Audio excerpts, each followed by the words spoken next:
छत्तीसगढ़ की जनता ने चुनाव में हिस्सा लेना है।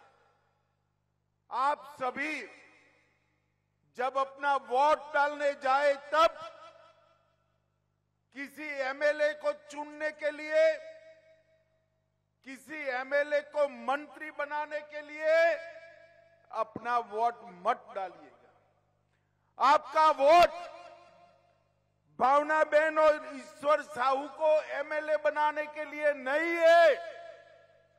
आपका वोट छत्तीसगढ़ का भविष्य संवारने के लिए आपका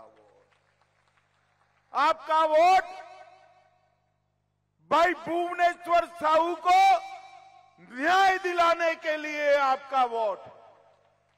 और भुवनेश्वर साहू जैसे कई छत्तीसगढ़ के युवा या तो अपनी जान गंवाए हैं या अपना भविष्य करप्शन की भेंट चढ़ा दी। इन सब के भविष्य को संवारने के लिए आपका वोट आदिवासी बहुल्य क्षेत्र के लिए, आदिवासी क्षेत्र को नक्सलवाद को समाप्त कर विकसित क्षेत्र बनाने के लिए आपका वोट है। और आपका वोट पिछड़ा समाज से भरे हुए पूरे क्षेत्र को, मोदी जी की जो विकास यात्रा चल रही है वो विकास यात्रा ये मुख्यमंत्री बघेल रोक कर बैठे हैं। मोदी जी विकास करना चाहते हैं, ये बाधा हटाने के लिए आपका वोट है। माताओं, भाइयों और बहनों, भारतीय जनता पार्टी ने पंडरिया से हमारी बहन भावना बोहरा को टिकट दिया है। पंडरिया में भावना बहन न केवल जिला पंचायत की सदस्य है, बालिकाओं को पढ़ाने के लिए काम करती है। इस सरकार के तुष्टीकरण की, वोट बैंक की राजनीति के खिलाफ बहुजन समाज का रक्षा करने का काम भी बहन भावना बहन करती है। पूरे क्षेत्र में स्वास्थ्य सुविधाएं प्रदान करना, free of cost blood test कराकर उनकी स्वास्थ्य की जानकारी देना और कबीरधाम जिला पंचायत में हर गांव में विकास के कामों को रफ्तार देने का काम कर रही है। मैं आज आपको यहां विनती करने आया हूं कि भावना बहन को कबीरधाम से बाहर निकालकर पूरे पंडरिया का विकास करने का मौका आप दीजिए। ये मैं यहां विनती करने आया। ईश्वर साहू जी है। ईश्वर साहू जी को जब मैंने संदेश भेजा वो ना बोलते थे मुझे नहीं लड़ना है, मेरा स्वभाव नहीं है राजनीति। हमने ईश्वर साहू जी को आग्रह किया है कि आपको लड़ना पड़ेगा, लड़कर समग्र छत्तीसगढ़ में भुवनेश्वर के साथ जो न्याय हुआ, लॉन्च कर भुवनेश्वर की हत्या की, उसके न्याय की लड़ाई लड़नी पड़ेगी।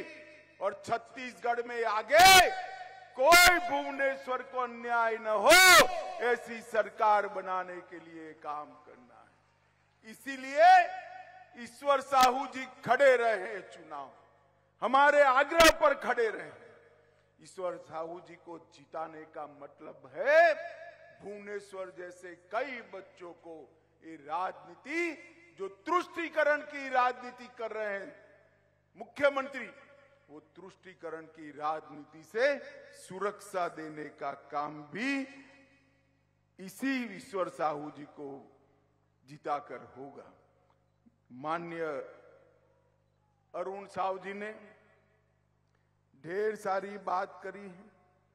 मैं और कोई बहुत लंबी बात करने नहीं आया हूं, मगर मैं इतना पूछने आया हूं, भाई छत्तीसगढ़ के खजाने पर, छत्तीसगढ़ का जो सरकार का तिजोरी है, इसमें जो खजाना है, इस पर अधिकार छत्तीसगढ़ के दलित, आदिवासी और पिछड़ों का है या नहीं है, मुझे जरा जवाब दो। आपका अधिकार है या नहीं है खजाने पर? ये भूपेश बघेल छत्तीसगढ़ के खजाने को एटीएम बनाकर ये दिल्ली के भाई बहन को चरणों में डालने का काम कर रहे हैं, छत्तीसगढ़ को लूटने का काम कर रहे हैं। जिनके मन में अपने प्रदेश की गरीब जनता के लिए भलाई न बसी हो, अपने प्रदेश की गरीब जनता के विकास करने की जगह जो व्यक्ति अपनी राजनीति का विकास करना चाहता हो, वो छत्तीसगढ़ का कभी भला नहीं कर सकता, छत्तीसगढ़ को आगे नहीं बढ़ा सकता। इसलिए मैं कहता हूं, एक कांग्रेस का बनाया हुआ प्रीपेड सीएम है। कांग्रेस ने प्रीपेड सीएम बनाया है। अगर गलती से भी भूपेश बघेल मुख्यमंत्री बन गए तो प्रीपेड कार्ड को कांग्रेस रोज स्वैप कर कर एटीएम से हजारों करोड़ रुपया निकाल कर ले जाएगी। अब मुझे बताओ भाई, अगर ये सारा पैसा दिल्ली चला जाएगा तो छत्तीसगढ़ का विकास कैसे होगा? हो सकता है क्या? ये 5 साल में हमने जो 15 साल में किया था उसकी उल्टी गंगा बहाने का काम ये भूपेश बघेल ने किया है। इस सीएम, इसकी वैलिडिटी इतनी ही है, इसका टॉकिंग टाइम इतना ही है, उतना डेटा का टाइम इतना ही है जितने टाइम इनका प्रीपेड कार्ड स्वैप होता रहेगा। भाइयों बहनों, जैसे प्रीपेड सिम कार्ड पैसा खलास होते ही बंद हो जाता है, ऐसे पैसा खलास होते ही सीएम का टाइम समाप्त हो जाएगा। और ये सीएम अपना टाइम समाप्त न होने के लिए ढेर सारे घोटाले ये 5 साल के अंदर किए हैं। इनको देखते ही पूरे छत्तीसगढ़ का युवा कहता है 30% भूपेश कक्का। पूरा युवा उनको देखते ही बोलता है 30% भूपेश कक्का। शराब घोटाला किया, जरा ध्यान से गिनना माताएं बहनें, आप भी गिनना। शराब घोटाला किया 2000 करोड़ का। कोयला परिवहन घोटाला 540 करोड़ का। गोठान घोटाला 1300 करोड़ का।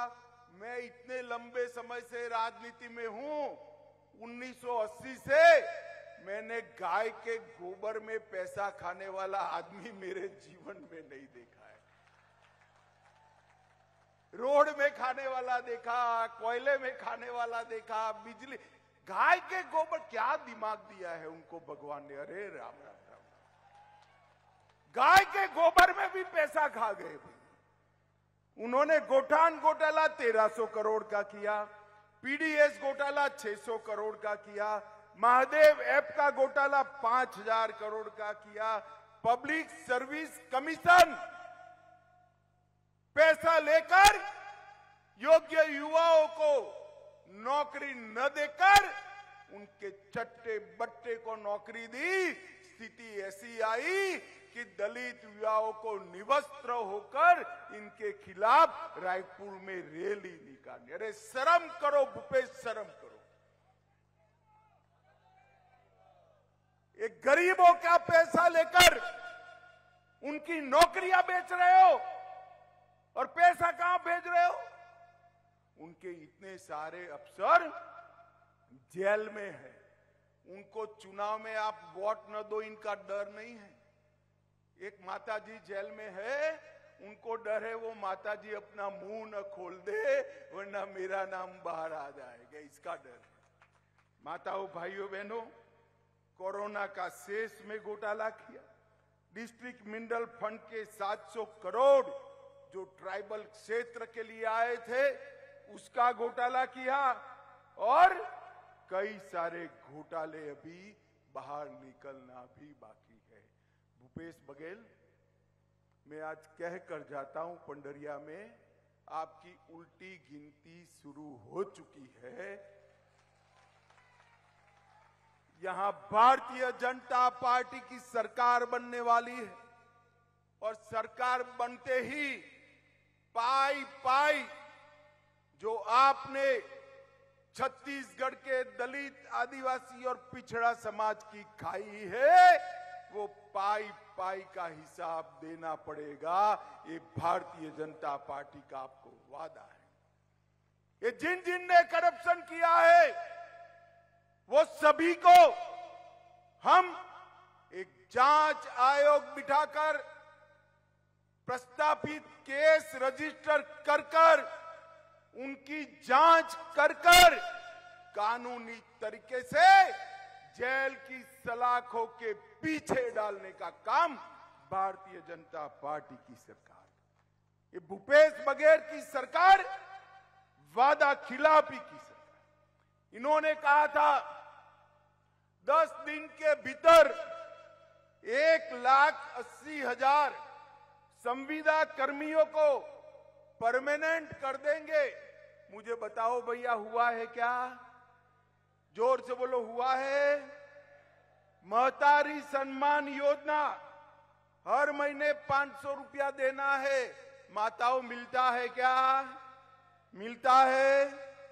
प्रति वर्ष 4 गैस सिलेंडर मुफ्त देने वाले थे, क्या हुआ भाई?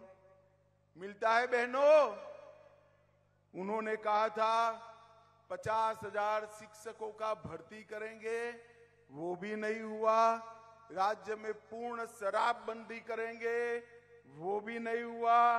बिजली का बिल आधा करेंगे, वो भी नहीं हुआ।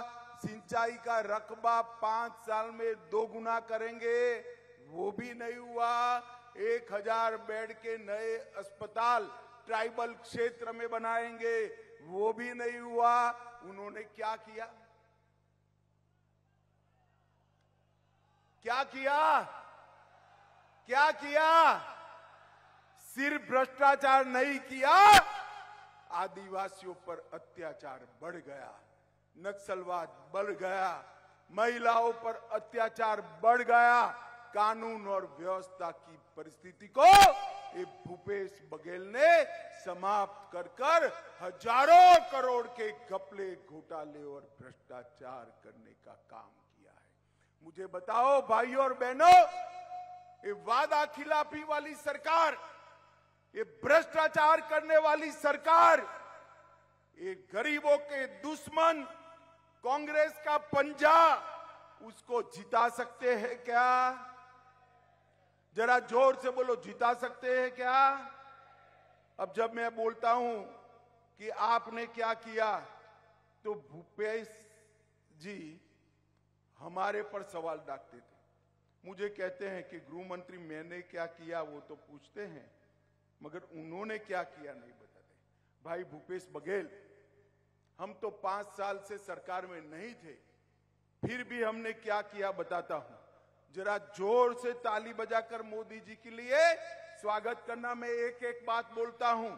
40 लाख किसानों को हर साल 6,000 रुपया देकर 7,000 करोड़ रुपया सीधा किसान के बैंक अकाउंट में डाला है। 33 लाख परिवारों को जल जीवन मिशन से घर में नल से जल पहुंचाने का काम ये भारतीय जनता पार्टी ने किया है। 2 करोड़ से ज्यादा लोगों को 5 लाख तक का सारा स्वास्थ्य का खर्चा free of cost Bharatiya Janata party देती है। और 30 लाख से ज्यादा माताओं बहनों को शौचालय बनाकर सम्मान देने का काम ये भारतीय जनता पार्टी ने किया है। 35 लाख से ज्यादा गरीब माताओं को उज्ज्वला का गैस कनेक्शन देने का काम भारतीय जनता पार्टी के नेता हमारे प्रधानमंत्री नरेंद्र मोदी जी ने किया है। 11 लाख गरीबों को मोदी जी ने आवास देने का काम किया है और आईआईटी देने का काम भी किया है। भूपेश बघेल, 10 साल आपकी सरकार थी केंद्र में, सोनिया मनमोहन की सरकार थी। 10 साल में आपने 77,000 करोड़ रुपया, सिर्फ 77,000 करोड़ रुपया छत्तीसगढ़ को दिया था। मोदी जी ने 9 साल में 77,000 करोड़ से बढ़ाकर 3 लाख करोड़ रुपया छत्तीसगढ़ को देने का काम किया। परंतु आपको आपके गांव में कुछ आया है भाई? आया है क्या? कहां गया? कहां गया? कौन खा गया? कौन खा गया? मित्रों, ऐसी सरकार न रखिए जिसके लिए मोदी जी योजनाएं भेजे, पैसा भेजे और बिचौलिए खाकर दिल्ली की तिजोरी में जमा करा दे। हमने नए 2300 मोबाइल टावर बनाए, 33 राजमार्ग योजनाएं 9,000 करोड़ की लाए, 42 एकलव्य स्कूल बनाए, 500 मेगावाट का बिजली का कारखाना डाला, 2 ट्राइब शोरूम चालू किए और 162 करोड़ की लागत से रायपुर हवाई अड्डे का उन्नयन करने का काम भी नरेंद्र मोदी जी करे हैं। भूपेश बघेल, आप हमारा क्या हिसाब मांगते हो? मैं आपको चुनौती देकर जाता हूं, हिम्मत है तो कर लो दोनों हाथ। आपके काम और मोदी जी के काम एक मंच पर खुली चर्चा रख दो, हमारा युवा मोर्चे का कार्यकर्ता आकर खड़ा हो जाएगा। हम चर्चा से नहीं डरते। मित्रों, ये धान के बात करते हैं, धान के किसानों। मैं आज यहां भूपेश बघेल की पोल खोलने आया हूं। ये 61 लाख टन चावल, मतलब 92 लाख मैट्रिक लाख टन धान, वो नरेंद्र मोदी जी खरीद रहे। और ये 2700 रुपया जो दे रहे हैं, उसमें से 2200 रुपया सीधा मोदी जी दिल्ली से भेज रहे हैं। 74,000 करोड़ रुपया, कितना?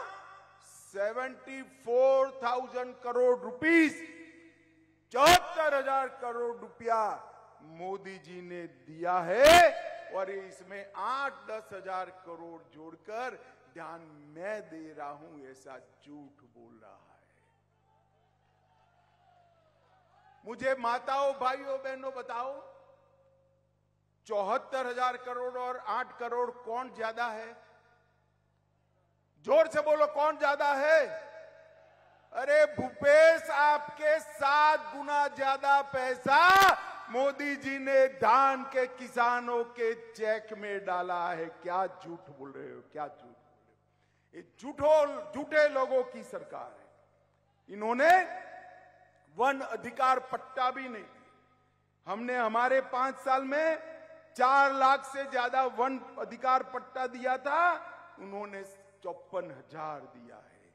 तेंदुपट्टा में भी उन्होंने बहनों की चरण पादुका योजना को बंद कर दी और उन्होंने सिर्फ 2 वर्ष में 23 लाख मानक बोरा ही खरीदा है। हमारे रमन सिंह जी के अंतिम 2 वर्ष में हमने 32 लाख मानक बोरा तेंदुपत्ता खरीदा था और बोनस भी दिया था। कांग्रेस ने 4 साल से बोनस भी नहीं दिया है। और मित्रों, सबसे बड़ी बात है, एक कांग्रेस के राज में दिन दूनी रात चौगुनी धर्मांतरण बढ़ रहा है। कोई भी नागरिक मन से जिसकी भी पूजा, जिसकी भी उपासना करे, इसका हमारा संविधान ने छूट दिया है। मगर सरकारी मशीनरी का उपयोग कर गरीब आदिवासियों का धर्मांतरण कराने का ये जो शुरुआत किया है ना, वो छत्तीसगढ़ के लिए अच्छा नहीं है। और घर घर में, गांव गांव में इसके कारण संघर्ष पैदा हुआ है। कानून और व्यवस्था की परिस्थिति बिगड़ी है। मैं आज कहकर जाता हूं, हमारी सरकार किसी के भी धर्म के मामले में दखल नहीं करेगी और सरकार प्रेरित धर्मांतरण को बिल्कुल कठोरता के साथ रोकने का काम ये भारतीय जनता पार्टी करेगी। मोदी जी ने 23 अलग अलग जनजातियों को एसटी की सूची में डाला। एसटी के कल्याण के बजट को 29,000 करोड़ कांग्रेस के समय में था, उसको बढ़ाकर 1,32,000 करोड़ रुपया करने का काम नरेंद्र मोदी जी ने किया। भगवान बिरसा मुंडा के जन्मदिन पर जनजाति गौरव दिवस मनाने की शुरुआत की और ओडिशा की गरीब घर की बहन द्रौपदी मुर्मू को महामहिम राष्ट्रपति द्रौपदी मुर्मू बनाने का काम भारतीय जनता पार्टी ने किया। मोदी जी ने ओबीसी के लिए, पिछड़ों के लिए सबसे ज्यादा काम अगर किसी ने किया है तो हमारे प्रधानमंत्री नरेंद्र मोदी ने किया है। आज भारत सरकार की कैबिनेट में 27 मंत्री है। मंत्रियों में 35% मंत्री पिछड़ा समाज से है। अब तक कांग्रेस ओबीसी कमीशन को संवैधानिक मान्यता नहीं देती थी। भारतीय जनता पार्टी ने ओबीसी कमीशन को संवैधानिक मान्यता दी। ओबीसी की सूची को संशोधित करने का अधिकार राज्यों को देने का काम भी नरेंद्र मोदी जी ने किया। एमबीबीएस और एमडी के दाखले में अब तक केंद्र के कोटा में ओबीसी रिजर्वेशन नहीं था, नरेंद्र मोदी जी ने ओबीसी रिजर्वेशन किया। और इसके साथ साथ पेट्रोल पंप और गैस की एजेंसियों में भी ओबीसी रिजर्वेशन करने वाला कोई और नहीं, हमारे नेता नरेंद्र मोदी जी थे। मित्रों, छत्तीसगढ़ में हमने 15 साल शासन किया। सबसे पहले चावल की ढंग से पहुंचाई करने वाला अगर कोई था तो हमारे नेता रमन सिंह जी ने करी थी। आज भी लोग उनको चावल वाला बाबा